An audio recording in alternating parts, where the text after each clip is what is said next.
Mumbai cruise drugs case में NCB की जांच का दायरा बढ़ता जा रहा है। बॉलीवुड स्टार शाहरुख खान के बेटे आर्यन खान इस केस में जेल की सलाखों के पीछे हैं और अब ड्रग्स मामले में एक्ट्रेस अनन्या पांडे भी एनसीबी के रडार पर आ गई हैं। शुक्रवार को अनन्या पांडे से इस मामले में दूसरी बार पूछताछ की गई, लेकिन वो एनसीबी के दफ्तर तय समय के बजाय 3 घंटे देर से पहुंची। उनका यूं देर से पहुंचना एनसीबी को बिल्कुल पसंद नहीं आया, जिस पर अनन्या को फटकार पड़ी। एनसीबी के जनरल डायरेक्टर समीर वानखेड़े ने अनन्या को देर से आने के कारण फटकार लगाई। उन्होंने कहा कि आपको 11 बजे बुलाया गया था और आप अब आ रही हैं। अधिकारी आपके इंतजार में नहीं बैठे हैं। ये कोई आपका प्रोडक्शन हाउस नहीं है, ये सेंट्रल एजेंसी का ऑफिस है। जितने समय बुलाया जाए उस समय पर पहुंच जाया करे। मुंबई एनसीबी ने एक्ट्रेस अनन्या पांडे को दूसरी बार पूछताछ के लिए 11 बजे हाजिर होने के लिए कहा था, लेकिन अनन्या 11 बजे के बजाय 2 बजे के बाद एनसीबी ऑफिस पहुंची। अनन्या पांडे से एनसीबी ने 4 घंटे पूछताछ की।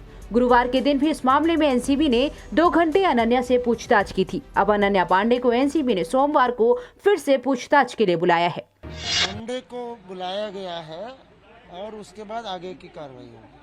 कोई खास डिटेल व्हाट्सएप चैट को लेकर कोई उन्होंने नकारा हो जवाब ऐसा? मैडम, मैं आपको इन्वेस्टिगेशन से रिलेटेड कोई डिटेल नहीं बता पाऊंगा। आर्यन ने ड्रग पेडलर्स के नंबर भेजे थे, उसके संबंध में क्या कुछ जानकारी उन्होंने शेयर की? अनन्या ने कोई जानकारी नहीं, अभी कोई ऐसी जानकारी मेरे पास नहीं है। रिपोर्ट्स की माने तो जिस तरह से अनन्या से ड्रग्स मामले में पूछताछ की जा रही है, उस हिसाब से आर्यन की मुश्किलें बढ़ सकती हैं।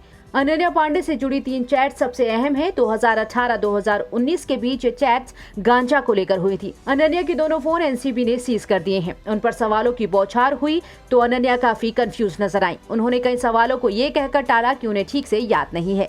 एक चैट में आर्यन खान और अनन्या पांडे के बीच गांजे को लेकर बात हुई थी। आर्यन पूछ रहे हैं कि कुछ जुगाड़ हो सकता है। अनन्या ने जवाब में कहा कि मैं अरेंज कर दूंगी। एनसीबी ने अनन्या को चैट दिखाया और सवाल पूछा, जिस पर अनन्या ने जवाब दिया कि वो सिर्फ मजाक कर रही थी।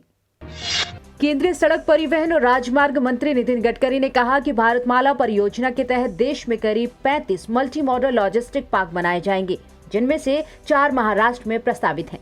नितिन गडकरी ने कहा कि भारतमाला 4 MMLP महाराष्ट्र में विकसित किए जाएंगे, जिसमें जालना, नासिक, सोलापुर और सांगली शामिल है। उन्होंने कहा कि ये MMLP हमारी अर्थव्यवस्था और निर्यात को गति देंगे। साथ ही उन्होंने कहा कि नागपुर में लॉजिस्टिक कैपिटल बनने की पूरी क्षमता है। लॉजिस्टिक को आने वाले समय में बहुत महत्व है। हम 2 लाख करोड़ रुपए के कम से कम प्रोजेक्ट आने वाले 2-3 साल में भी 35 लॉजिस्टिक पार्क कर रहे हैं। कुछ मल्टी मॉडल हब है। तो मुझे लगता है कि निश्चित रूप से ये हमारी इकोनॉमी को, एक्सपोर्ट को काफ़ी बूस्ट देगा और नागपुर ये 0 माइल होने के कारण ये लॉजिस्टिक का कैपिटल बने और इसीलिए मारुति सुजुकी वाले को समझ में आया कि उसकी गाड़ी देश में बेचना है तो उसने अपना गोडाउन नागपुर में बनाया। तो अब सब दुनिया भर की ऑटोमोबाइल कंपनी के यहाँ रेलवे से आएगी, यहाँ स्टोर होगी और यहाँ से डिस्ट्रीब्यूट होगी। तो ये धीरे धीरे इसमें काफ़ी पोटेंशियल है। तो चैम्बर ऑफ कॉमर्स, VI, लघु उद्योग भारती जैसे सभी ऑर्गेनाइजेशन, वर्धा जिले के ट्रेड और बिजनेस के ऑर्गेनाइजेशन, ये सब इसका फ़ायदा ले। मैं एक ही बात बताता हूँ, केवल जो हमारा तेल है वो जहाज़ में मुंबई में आता है, एडिबल ऑयल, सोयाबीन का या पामोलिन का। वो तेल अगर हमने यहाँ गोडाउन बनाया बड़ा तेल का 50,000 टन का अगर एक बना, तो वर्धा जिले और नागपुर जिले में तेल की कीमत 1 से 1.5 रुपये किलो कम हो जाएगी। तो तेल सस्ता मिलेगा, क्योंकि आज एक ट्रक से वो लाते हैं वहाँ से, मुंबई से। तो वो पूरा वहाँ जहाज से आएगा और वहाँ से 4,500 टन रैक में डायरेक्ट आके पंप से स्टोर होगा और वहीं से डायरेक्ट जाएगा। नितिन गडकरी ने महाराष्ट्र के वर्धा जिला के सिंधी में एक मल्टी मॉडल लॉजिस्टिक पार्क के लिए जवाहरलाल नेहरू पोर्ट ट्रस्ट और राष्ट्रीय राजमार्ग लॉजिस्टिक प्रबंधन लिमिटेड के बीच एक समझौता ज्ञापन पर हस्ताक्षर करने के मौके पर ये बात कही। संसद का शीतकालीन सत्र नवंबर के आखिरी हफ्ते में शुरू होने की संभावना है। सूत्रों के मुताबिक इस बारे में जल्द ही फैसला लिया जाएगा।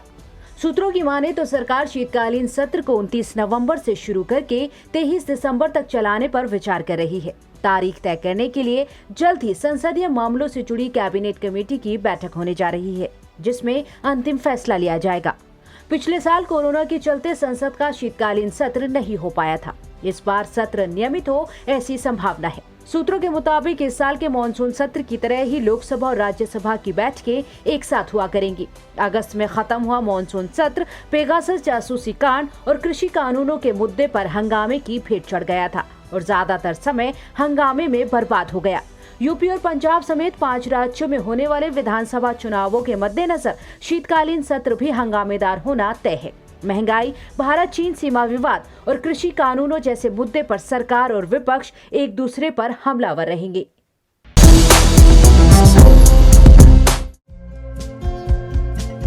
हमारे चैनल को लाइक, शेयर और सब्सक्राइब जरूर करें और नई अपडेट्स के लिए बेल आइकन दबाना ना भूलें।